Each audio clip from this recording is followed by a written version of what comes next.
Assalamualaikum warahmatullahi wabarakatuh. Alhamdulillahirabbil alamin. Mudah-mudahan saudara-saudaraku tetap dalam keadaan sehat walafiat. Puji syukur kehadirat Allah Subhanahu wa taala karena pada kesempatan ini kita masih diberi kesehatan oleh Allah Subhanahu wa taala sehingga kita masih bisa berjumpa kembali untuk melanjutkan pembahasan tentang kitab Mabadi Fiqhiyah jilid yang kedua.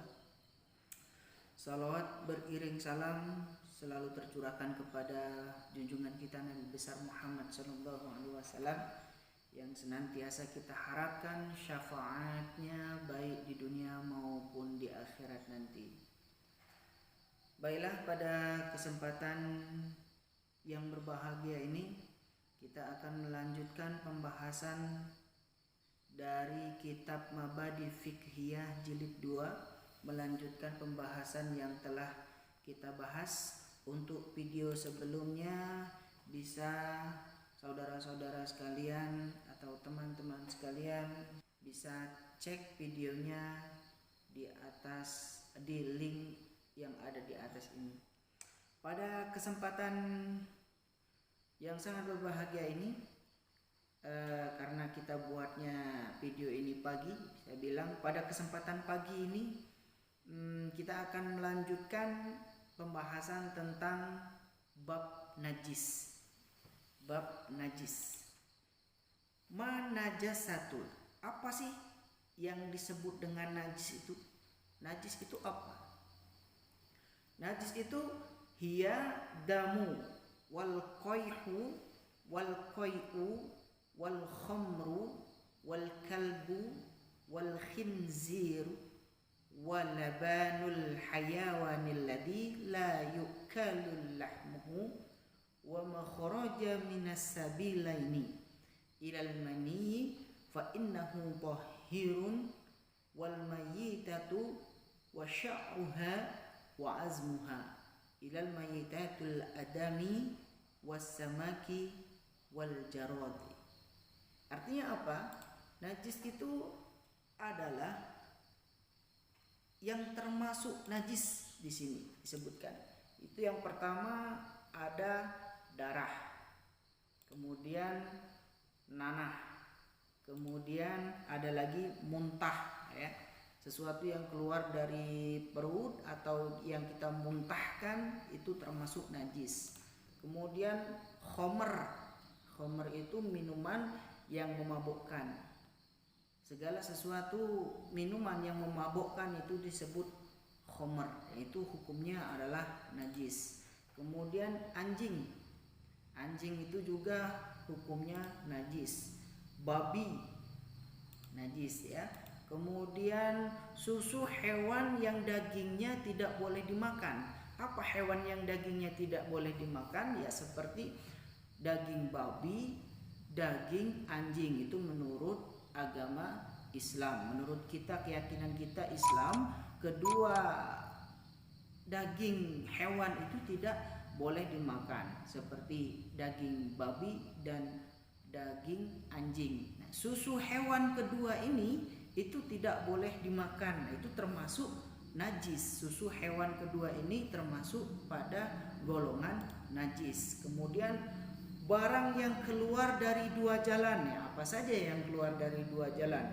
Ada dua jalan yang untuk mengeluarkan atau membuang sisa-sisa makanan yang telah dicerna dalam tubuh kita. Yang pertama jalan depan, ya. Jalan depan untuk mengeluarkan namanya air kencing.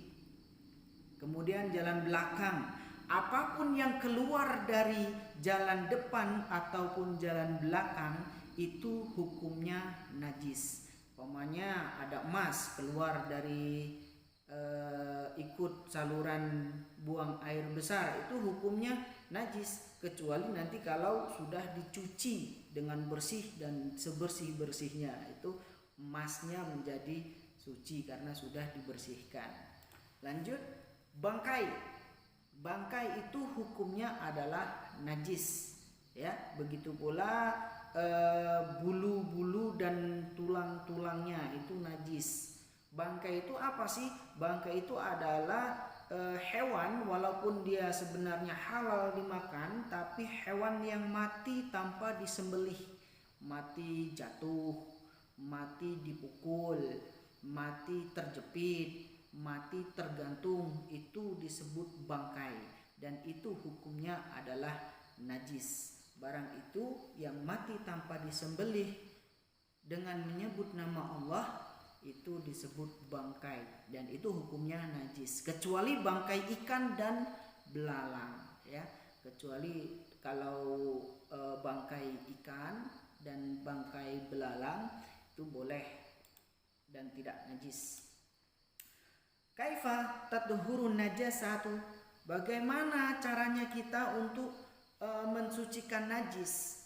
Cara kita mensucikan najis yaitu yuhsalu mahaluha bil ma'i tahuri hatta tazula raihatuha wa launuha wa ta'muha ila najasatul kalbi wal khinziri wa jildul mayyita. Oke.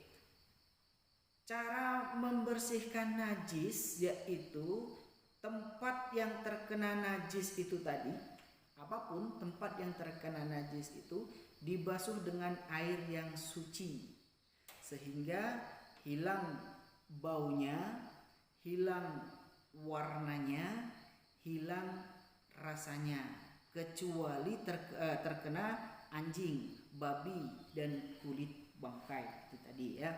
Nah, bagaimana caranya kita menghilangkannya? Dicuci dengan bersih. Bagaimana caranya kita bisa membersihkan barang yang terkena najis itu tadi?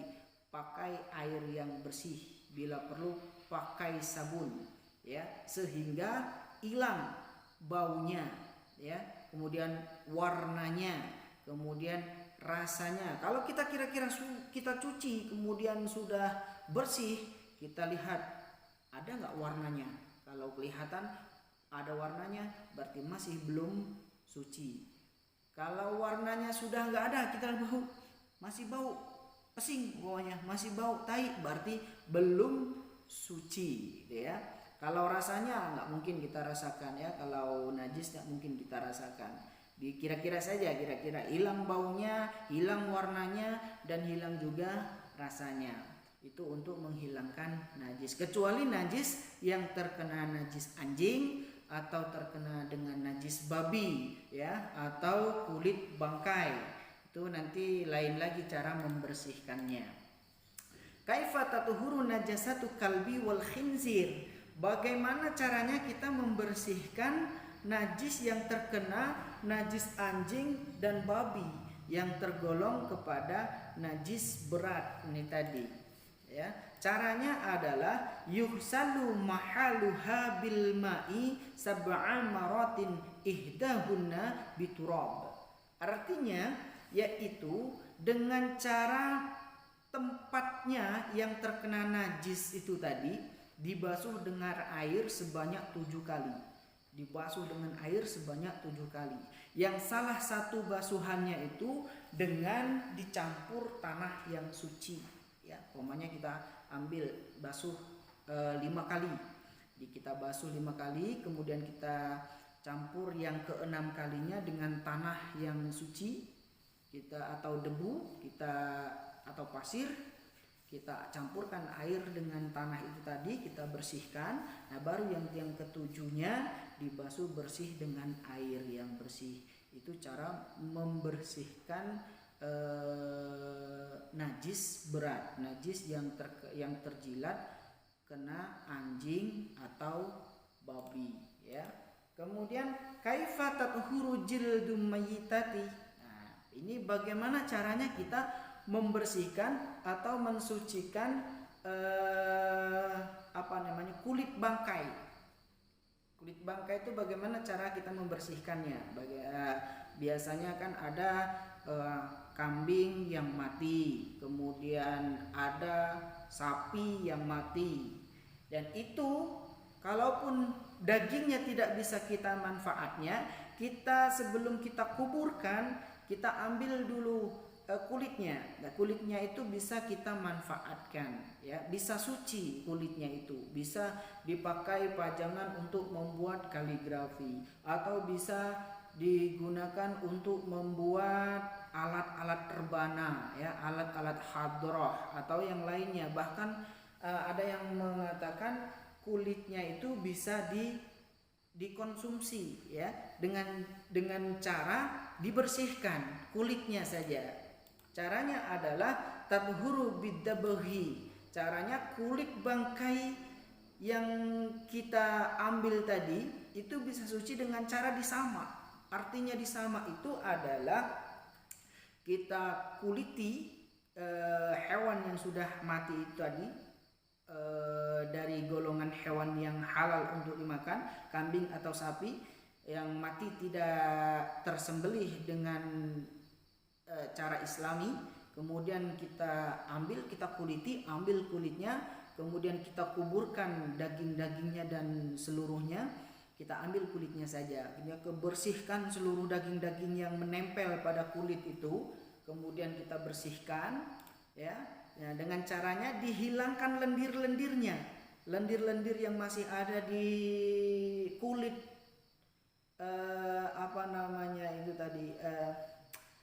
kulit lendir-lendir atau sisa-sisa daging yang ada di kulit itu kita buang dulu, kita bersihkan dulu dengan menggunakan, kalau di daerah kita ini Curup itu ada namanya batang johar, ya, batang johar. Kalau di daerah lain nanti kurang tahu juga namanya apa, atau batang johar, batang res, atau juga bisa menggunakan buah-buahan yang sepet rasanya atau pahit rasanya, seperti buah sawo, buah sawo yang masih mentah, itu bisa digunakan untuk menghilangkan lendir.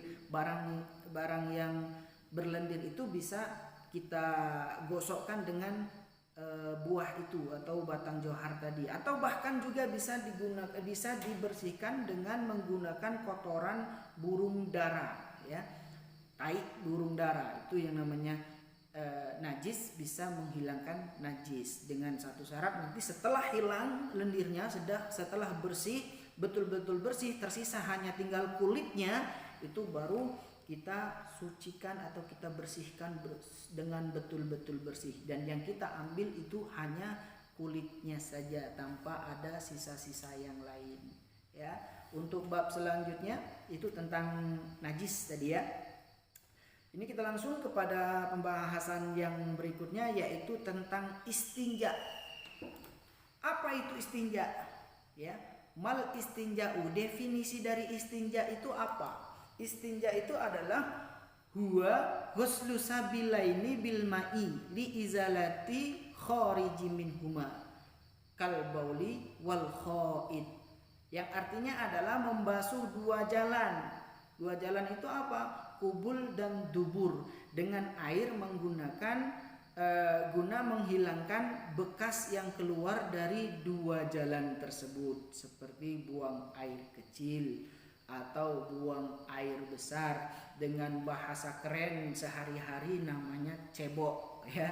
Itu membersihkan kotoran, sisa kotoran yang keluar dari jalan depan ataupun jalan belakang. Enak ngomongnya, setelah kencing dan setelah mising, itu membersihkan jalan, kedua jalan itu namanya istinja, dan itu wajib hukumnya, ya.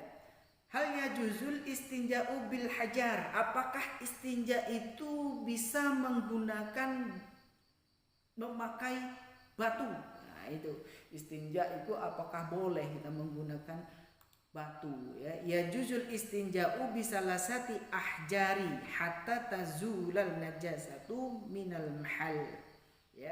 Istinja itu boleh memakai 3 batu sehingga najisnya hilang dari tempatnya. Kalau di tempat-tempat yang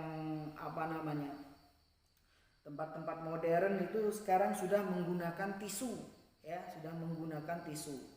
Kalau kita menggunakan batu, bagaimana caranya?